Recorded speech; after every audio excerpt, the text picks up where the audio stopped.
Hello my dear friends, welcome to Medico Mellu. We are going to see some important topics from the orthopedics and more specifically from the upper limb section. All the fractures and the possible short notes and some of those named fractures which are very difficult to study and understand that we are discussing today. This session is somewhat lengthier because I am trying to explain as many number of topics that is possible in a single video so that we can cover most of the upper limb topics from this single session. So I have prepared a concise notes with only the important points from the most important topics. So this time we'll be moving from one topic to the other much faster. So let's start. So the first topic is supracondylar fracture of the humerus. It is an important topic and it is a most serious fracture of the childhood. How it occurs, the mechanism. It is due to fall on an outstretched hand and that forces it into hyperextension, and thus two types of fracture occurs. Extension type, which is most common, around 80%, and the flexion type, which is around 20%. And this is the extension type where the distal fragment, that is dorsally tilted, and thus the elbow goes into an extension, and that's why it is called as extension type. And this is the X-ray showing the fracture of the supracondylar region of the humerus. And see the distal fragment which is tilted backwards. And there comes a deformity known as the S-shaped deformity. Then which are the possible displacements?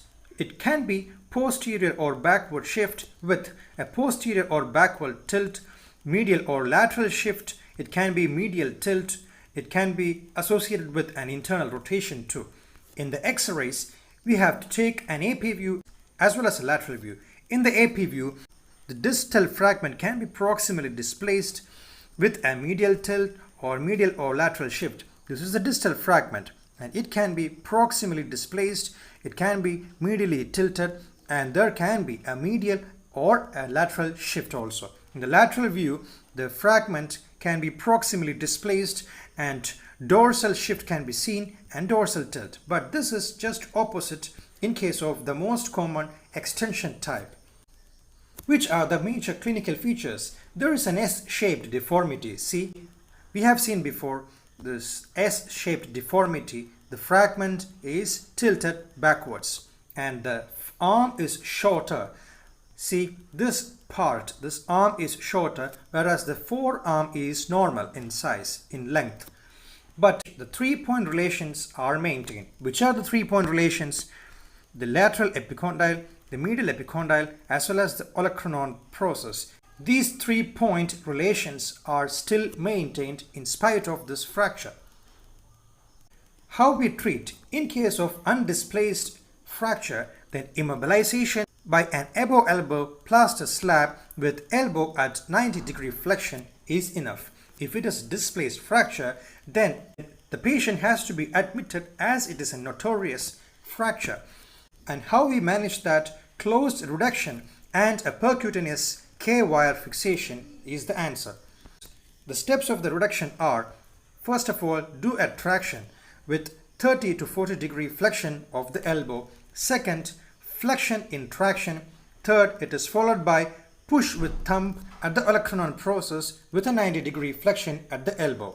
The first, give a traction with 30 to 40 degree of the angle in the elbow joint. Second, give a flexion in traction. And third, push with the thumb at the olecranon process. See, push with the thumb in the olecranon process with the elbow maintained at a 90-degree angle. And this is how we closely reduce and put the slab. And other methods are open reduction with K-wire fixation, and if it is more severe, giving continuous traction will help in curing the fracture. And what are the complications? There can be immediate complication, early complication, as well as late complication. Immediate complications can be brachial artery injury, injury to nerves. Most common early complication is Volkmann ischemia. Regarding the late complication, it can be malunion. It is a most common complication. It causes a gun stock deformity, which is the Cubitus Valgus. Like a gun stock, the hand turns to be deformed.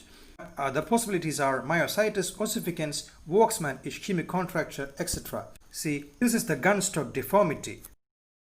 And this is all about the supracondylar fracture of the humerus.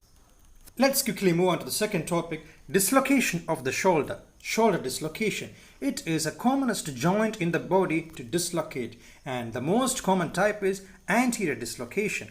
This topic is also very important, like this previous one, supracondylar fracture of the humerus. So carefully listen to this. How it occurs, the mechanism, still the same, fall on an outstretched hand with the shoulder abducted and externally rotated.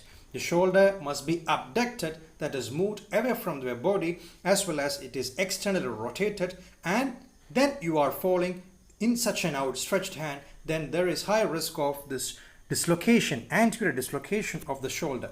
Posterior dislocation can also occur, and most commonly by convulsions or electrical shock. This is the X-ray showing the dislocation. See, from the socket, from the glenoid cavity, the humerus head is dislocated. There is a classification of the dislocation. The most common type is anterior dislocation with subtypes preglenoid dislocation, subcoracoid dislocation, and subclavicular dislocation. From the name itself, it indicates the location of the humerus head after dislocation. Preglenoid, just before the glenoid cavity, subcoracoid, just beneath or under the coracoid processes, which is the most common type in the anterior dislocation, and the subclavicular. It is just below the clavicle. And the second type is posterior dislocation, and the third type is rarest one, inferior dislocation or the luxatio erecta. These are the three types. Anterior dislocation, where it comes anteriorly, posterior dislocation, where it goes posteriorly, whereas inferior dislocation, where it slips down the glenoid cavity. And there are two main pathological changes common in anterior dislocation. First one is the Bankhart's lesion. It is the stripping of the glenoidal labrum with the periosteum. This is the view from above, and this is the humerus head, and this is the glenoid cavity, and there is a glenoid labrum seen with the periosteum. So during this anterior dislocation, this glenoid labrum is stripped and is moved away or removed from this glenoid cavity. Thus, such a lesion is known as the Bankhart's lesion. See, this humerus head is being dislocated anteriorly, so the labrum part is stripped, and there occurs a defect or a lesion known as the Bankhardt lesion. And the second lesion is the Hill-Sachs lesion, depression of the humeral head by an impression due to the impact from the anterior edge of the glenoid. See, this is the anterior edge of the glenoid, and in this during the trauma there is an impression causing a depression in the humerus head, and that defect or lesion is the Hill-Sachs lesion. See, this X-ray has got both Bankhart's lesion as well as the Hill-Sachs lesion. This is the depression, and that is the Hill-Sachs lesion, and there is the stripping of the glenoid labrum, and known as the Bankhart's lesion, seen in the dislocation of the shoulder joint. And how we diagnose this thing?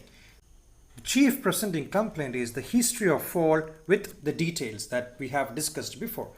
On examination, the patient comes with the shoulder abducted, elbow being supported with the opposite hand. And while we examine, there is a fullness below the clavicle because the head of the humerus is being slipped anteriorly and occupies the space beneath the clavicle, and there is a fullness seen there. And the confirmatory tests are Dugas test. The patient cannot touch the opposite shoulder. With that pathological hand, with the traumatized hand, the patient cannot touch the opposite shoulder. That is the Dugas test. Next is the Hamilton ruler test. This is the Hamilton ruler test. Here, in case of a normal hand, we cannot place a ruler touching this acromion process with the lateral condyle of the humerus. This is in case of a normal hand. In case of a dislocated hand, we can place the ruler, a scale, touching the acromion process with the lateral condyle of the humerus, and this is the Hamilton ruler test, and that is positive in case of this shoulder dislocation. And from the x-ray we can confirm, and the posterior dislocation is not seen or missed at x-ray because the head is pushed backwards. So from the anterior or AP view we will be missing that as it appears normal to our eye. So MRI is the confirmatory. Treatment is close reduction under general anesthesia with immobilization with chest arm bandage for around 3 weeks. And after the bandage removal, we have to give shoulder exercises. Regarding the techniques of reduction of the shoulder dislocation, the most common one or most important one is the Coker's maneuver. It is the most common thing that we are performing in our orthopedics department. The code is TEAM. The mnemonic is TEAM. T for traction with the elbow at 90-degree flexion. Second, E is external rotation. Third, A is adduction, and M for medial rotation or internal rotation. Let's see how we are doing that. This is the Coker's maneuver. First, T for traction with 90-degree flexion at the elbow. We are keeping the elbow at 90-degree flexion and giving the traction, pulling the head of the humerus down from the socket. Second is E for external rotation. With the 90-degree flexion at the elbow, we are externally rotating in the axis of this humerus. And third is A, adduction to the midline. Keeping this angle steady, we are adducting this elbow joint to the midline of the body. And last, M in TEAM, M for medial rotation or internal rotation of this shoulder joint with the arms or the hand touching the opposite shoulder. And this is how we reduce the dislocation manually and known as the Coker's maneuver. And one more maneuver is there, Hippocrates maneuver, which is not usually performed. And what are the complications possible here? Early complications, injury to axillary nerve.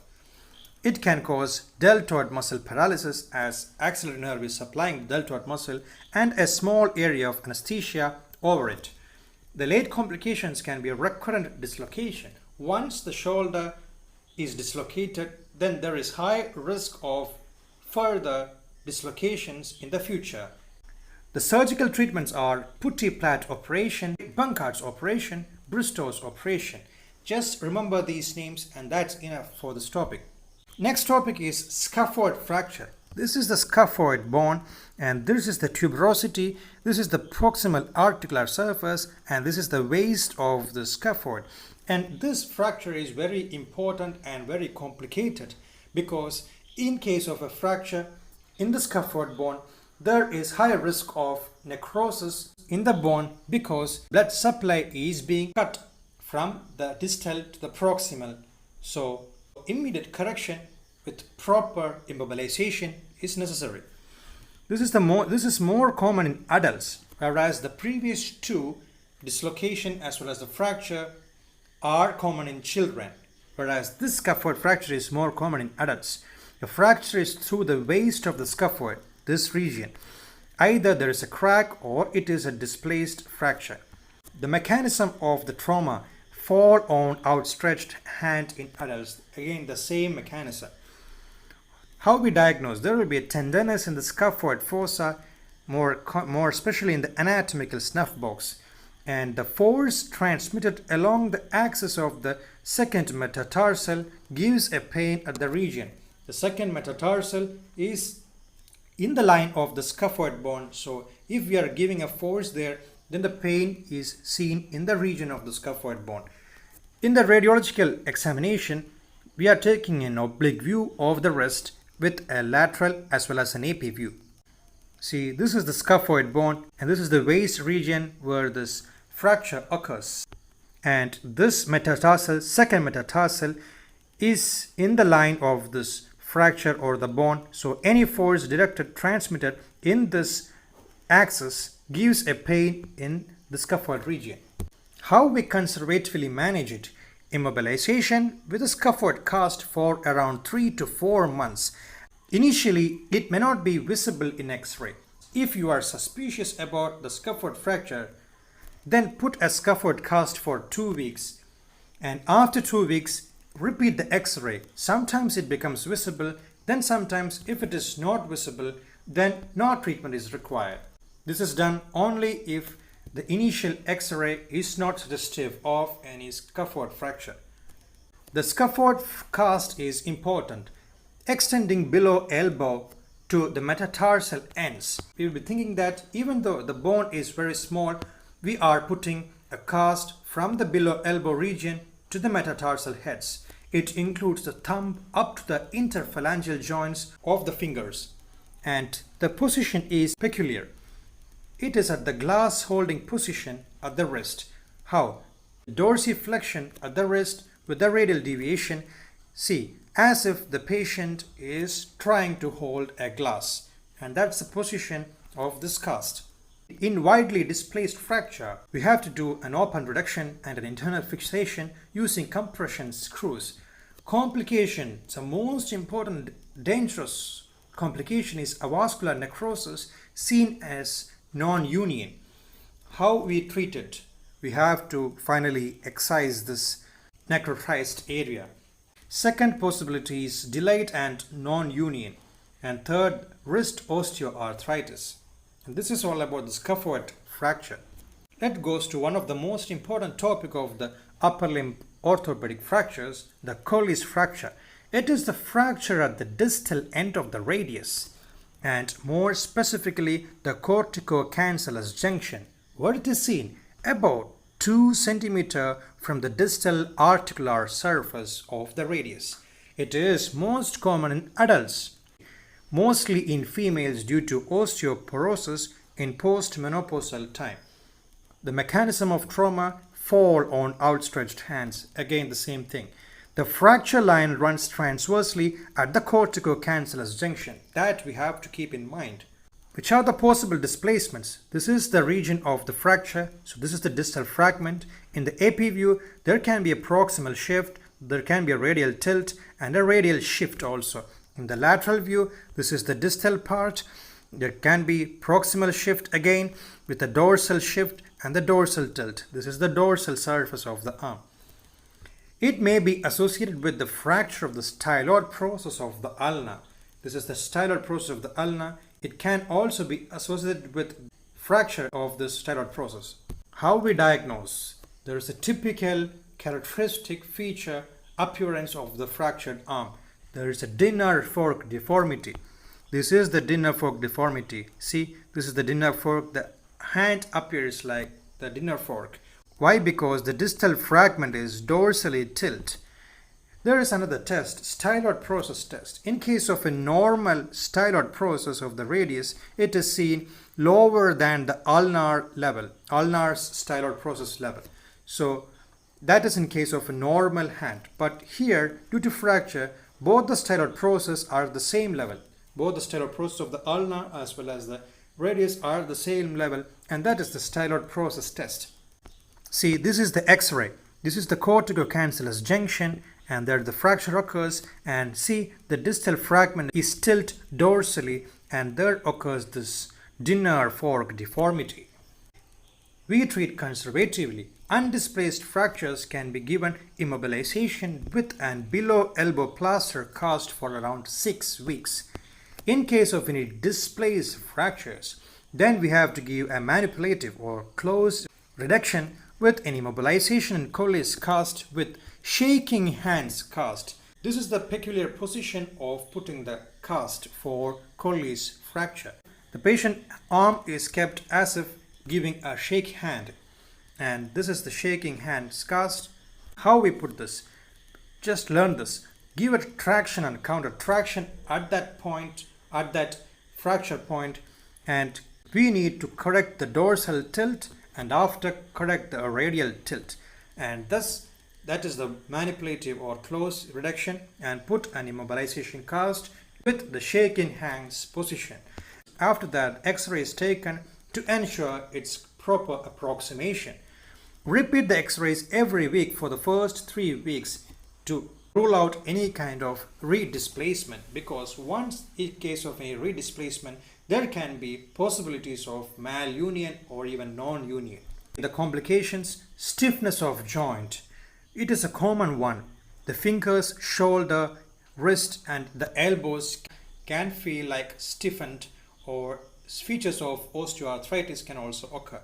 There can be malunion, there can be subluxation of the inferior radio-ulnar joint, and even carpal tunnel syndrome can occur.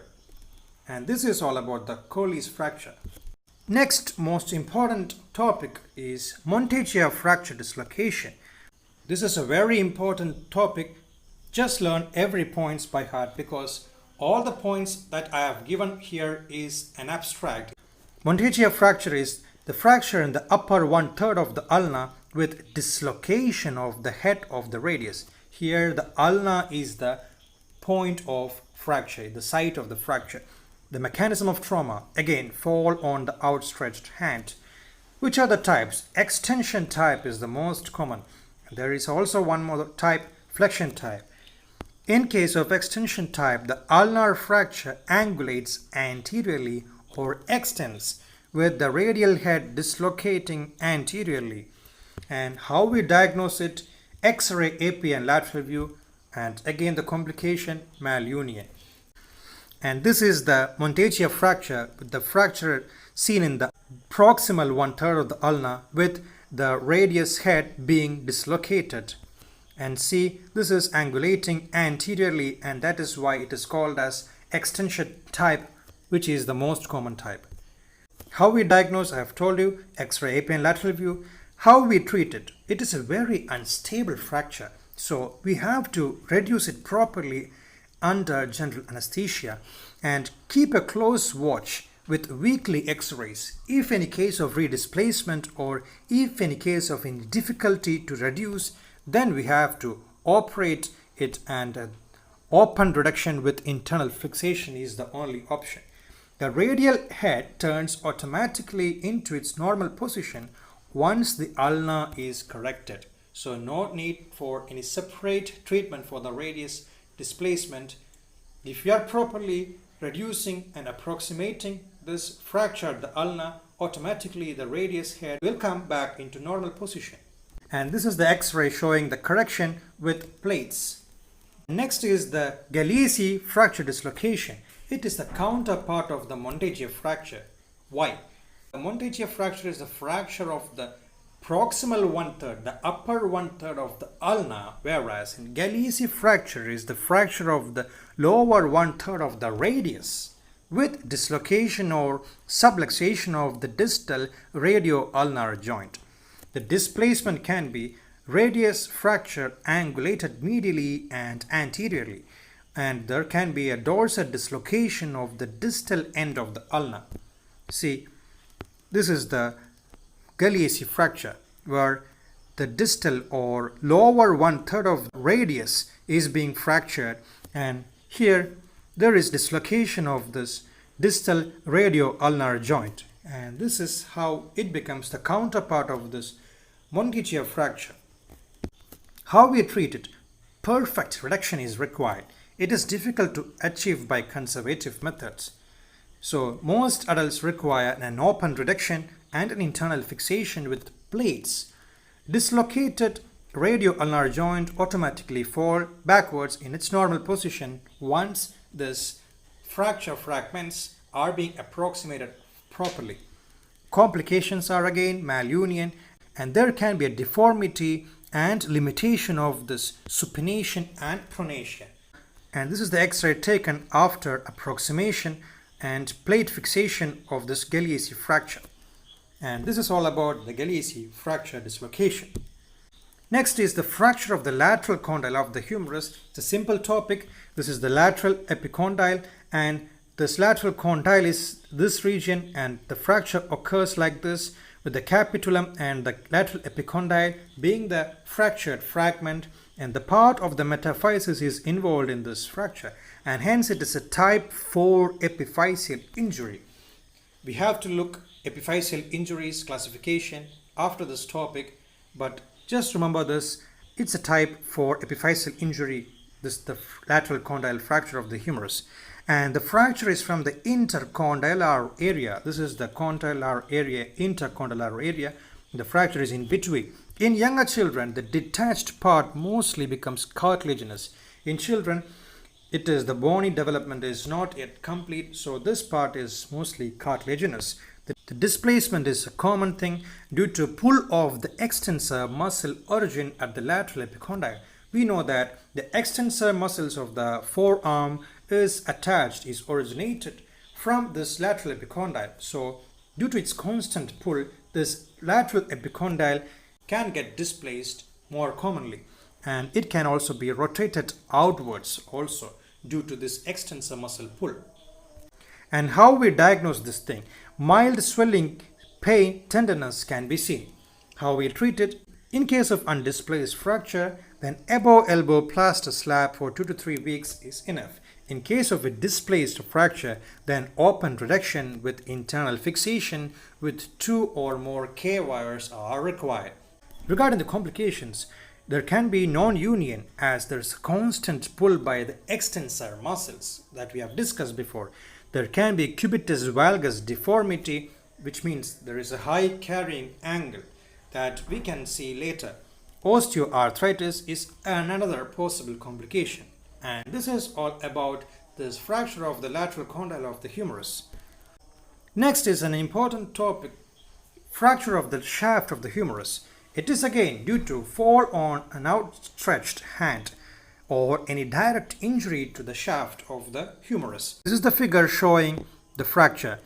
But the problem in this fracture is in this upper segment there is the deltoid attachment. So this fragment or this part tends to get pulled or abducted due to this deltoid action, whereas this distal part tends to be abducted. Why? Because of the tendency of the body to keep the arm close to the body.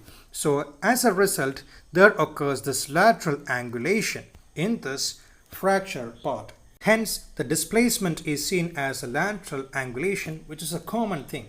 The diagnosis with all the fracture symptoms like pain, tenderness, deformity, reduced or increased movements, etc. and with or without a wrist drop. Why?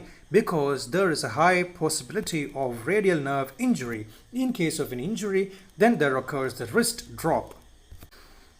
This is the X-ray showing the fracture of the shaft of the humerus. How we treat? U-slab is a common thing. From the base of the neck over the shoulders with a triangle sling we can put.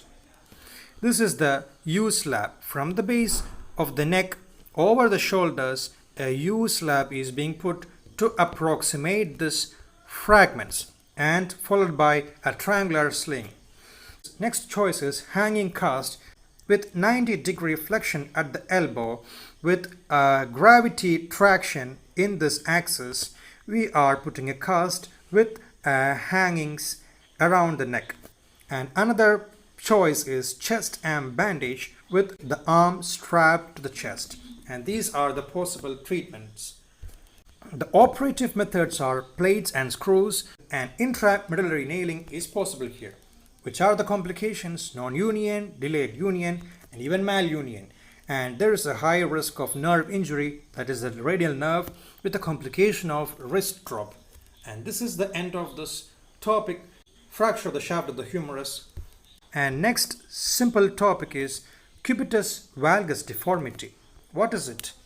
This is the Cubitus Valgus deformity, increased carrying angle. It can be due to reduced growth at the lateral side of distal humerus epiphysis. This is the lateral part of the distal humerus epiphysis. Due to reduced growth, this part fails to grow, and this medial epicondyle region grows in the normal rate. So this part grows like this, whereas this part stays like this, causing a deviation or increased carrying angle. There can occur ulnar nerve palsy due to friction induction. There is no treatment required if it is a mild condition. In case of moderate to severe deformity, then it needs correction by supracondylar osteotomy. Just above the condyles, we can cut this area. Osteotomy can be done, and thus adjusting this angle, and thus the deformity can be corrected to some extent. Tingling and numbness in distribution of the ulnar nerve, if it is seen, then transposition of ulnar nerve to the anterior part can be done.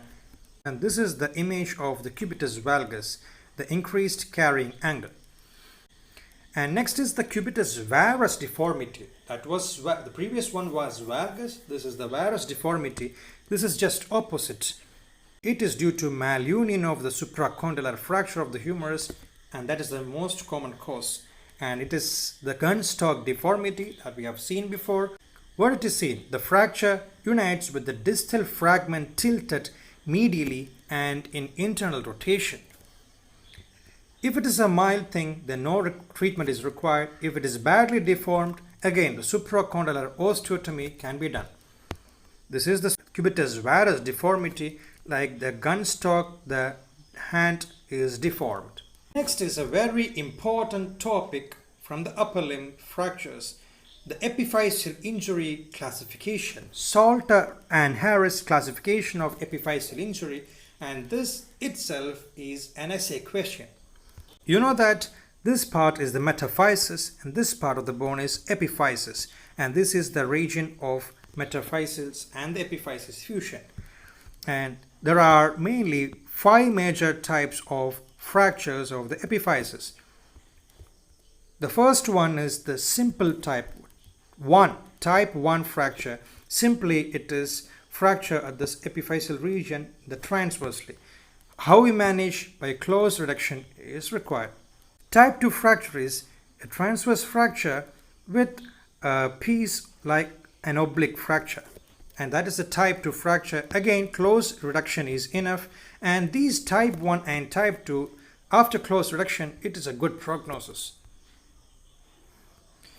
Type 3 fracture is there is a transverse fracture, and in the intercondylar region there is a vertical fracture too, and that's the T-shaped fracture, and that's the type 3, and it requires open reduction, and growth disturbance can occur if it is in case of children. Next is type 4 fracture. Just remember there are 4 fragments in this fracture, and there is transverse fracture with an intercondylar fracture, and along with that an oblique fracture with a piece from the supracondylar region, and this is also requiring open reduction, and there also growth disturbance can occur.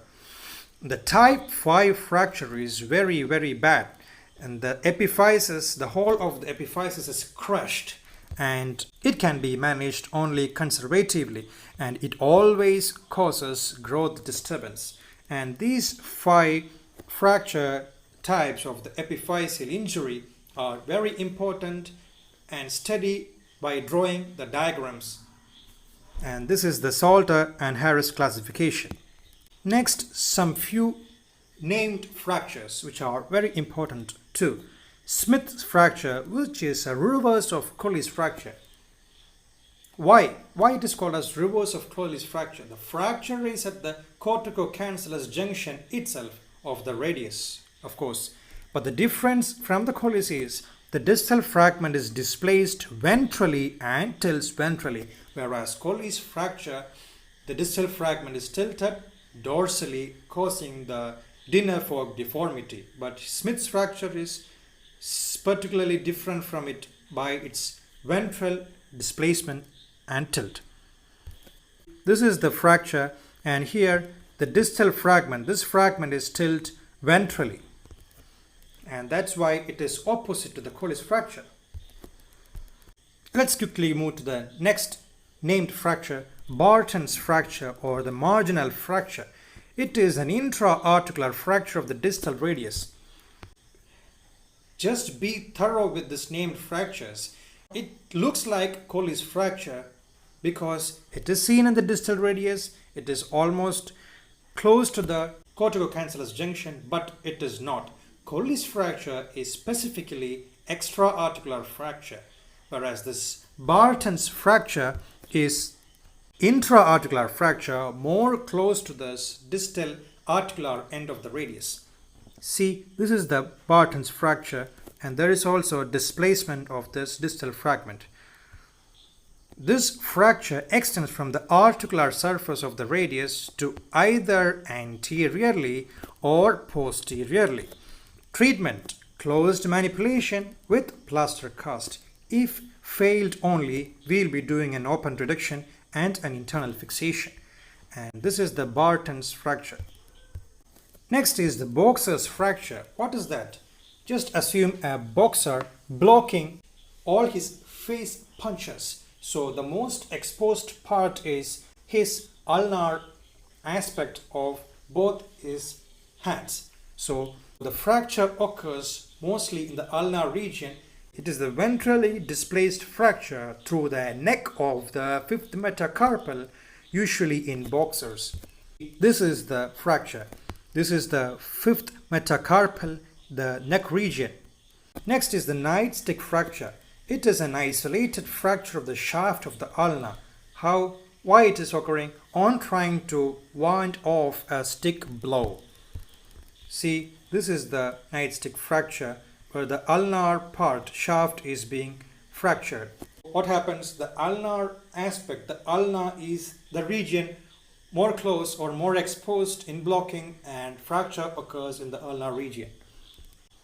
Next is the Chauffeur fracture. It is an intra-articular oblique fracture of the styloid process of the radius. Again, confusion. This is the third fracture related to the distal part of the radius. But don't get confused. This is an oblique fracture, an intra-articular fracture of the distal end of the radius, which is oblique. It is entirely different from the Bartons as well as the Colles fracture, as well as the Smith's fracture too.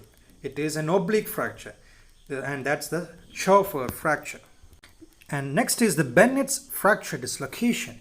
It is an intra-articular oblique fracture of the base of the first metacarpal with subluxation of the trapeziometacarpal joint. Once again, it is an intra-articular oblique fracture of the base of the first metacarpal. Let's see the X-ray. This is the X-ray. This is the first metacarpal and this is its base. And it's an oblique intra-articular fracture of this base of this first metacarpal. And it dislocates from its articular surface. And that is the Bennetts fracture. And these are some of the named fractures. Next simple topic we have to look is claw hand. It's a main end griffe. That's a term, scientific term. This claw hand is hyperextension at the metacarpophalangeal joint with flexion at the proximal and distal interphalangeal joint. See, this is the peculiar claw hand with the hyperextension the metacarpal phalangeal joint with flexion at the distal as well as proximal interphalangeal joint, and like claws the hand appears. Why it is so? It is due to paralysis of the lumbricals, that is the flexors of the metacarpophalangeal joints and the extensors of the interphalangeal joints are paralyzed. That function is lost, so the just opposite action takes place, causing the appearance like a claw hand. It is seen in low ulnar nerve palsy. Why it is seen in low ulnar nerve palsy? Ulnar nerve is supplying these lumbricals, more specifically the medial two lumbricals. There are two possibilities. Medial two fingers clawing in ulnar nerve palsy alone. But combined four fingers clawing is seen in both ulnar nerve as well as medial nerve palsy because this lateral two lumbricals are supplied by this medial nerve. So this is the simple or only the ulnar nerve palsy where the medial two lumbricals are paralyzed, so only the medial two fingers are showing the claw hand. But this is in case of combined ulnar as well as the medial nerve palsy where all the four lumbricals are being affected, and as a result all the four fingers are showing the claw hand features. Next is the median nerve palsy. Let's simply go through the deformities only. Ape thumb deformity. The thumb is the same plane of the wrist. It is due to paralysis of this opponent's pollicis muscle. Why? Medial nerve is supplying the opponent's pollicis, so the thumb is at the same place of the wrist. See, this is the figure. If you closely watch or observe this figure, the thumb is in the same plane of this wrist, and it looks like the hand of this ape or monkey. Next is the pointing index. On asking the patient to fist his hand, the index finger points. Why? Because there is paralysis of the flexor digitorum superficialis and the lateral half of the digitorum profundus of the index finger, which is supplied by this medial nerve. So it is seen in the medial nerve palsy proximal to the elbow. Benediction sign. Two fingers have lost this flexion action. Other two fingers, which are supplied by the ulnar nerve, are intact, whereas the medial nerve supplying these lateral two fingers are lost its action to flex its fingers. That is the benediction sign. And another test is also there, Ochsner's clasping sign. We are asking the patient to clasp both his fingers or hands. The index and the middle fingers will be like this on clasping, and these are the deformities seen in medial nerve palsy. The next one is a common one, policeman tip deformity, which is the Erb's palsy. It is also known as waiter's hands or porter's hands. It is due to brachial plexus injury due to birth trauma. The C5, C6 nerves of the upper trunks are affected. And what are the features? Arms are extended at the elbow. See, it is extended at the elbow, and adducted and internal rotated. It is adducted close to the body and also internally rotated. And the forearm is fully pronated. See, the forearm is fully pronated. Why? It is due to the palsy of abductors, external rotators of the shoulders, with flexors and supinators of the elbow and forearm. So these functions are being lost. So its opposite action takes place and causing this policeman tip deformity. Next are some simple tests done in medial nerve as well as ulnar nerve palsies. Egawas test. It is a test to rule out the dorsal interosseous function of this middle finger. What we are doing? Hands are kept flat on the table and the palmar surface down, and move the middle finger sideways. This middle finger is moved sideways. If the dorsal interosseous are intact, then the patient is able to move his middle finger. But that movement is lost in ulnar nerve palsy, which is supplying the dorsal interosseous, and this is the Egawas test. Next is the pen test. It is to check the viability or patency of this abductor pollicis brevis. Draw the thumb forwards at 90 degrees to the palm. We are keeping a pen and asking the patient to move his finger, the thumb, upward, perpendicular to the surface of the palm. Lay the hand flat on the table with palm facing the ceiling. The pen, which is held above the thumb, the patient is asked to touch the pen. If the patient is not able to do that, then it means the abductor pollicis brevis is lost. Its action is lost, and that is seen in medial nerve palsy. Next is the Fromet's sign or the book test to check the viability or the patency of this adductor pollicis. Hold a book between the thumb and the fingers. Normally the patient holds the book with the thumb extended by adductor pollicis. But in case of adductor pollicis palsy, the patient holds like this with the flexion at the distal or interphalangeal joint, and it is seen in ulnar nerve palsy. Flexion at the interphalangeal joint of the thumb by the flexor pollicis longus action. And why it is occurring? Because the medial nerve is intact. It can also be done like this. The adductor pollicis is intact, which means there is no ulnar nerve palsy. The patient is holding like this with the thumb extended, the test is negative, the patient is normal, the adductor pollicis is normal. But in case of ulnar nerve palsy, here the test is positive. See, the adductor pollicis is lost, but the flexor pollicis longus is acting. Somehow the patient has to hold the cart, so the flexor is acting because the medial nerve is intact. So there is a compensatory flexion at the interphalangeal joint, and this is from it test positive. And next is simply a cart test. We are keeping the cart in between the two fingers, adjacent fingers, and asking the patient to hold the cart tightly between the fingers. And we try to pull out the cart from the fingers and checking whether it is slipping easily. To assess the power of the adductors, that is the palmar interosseous, it is lost or the power is weaker in case of ulnar nerve palsy, which is supplying the palmar interosseous.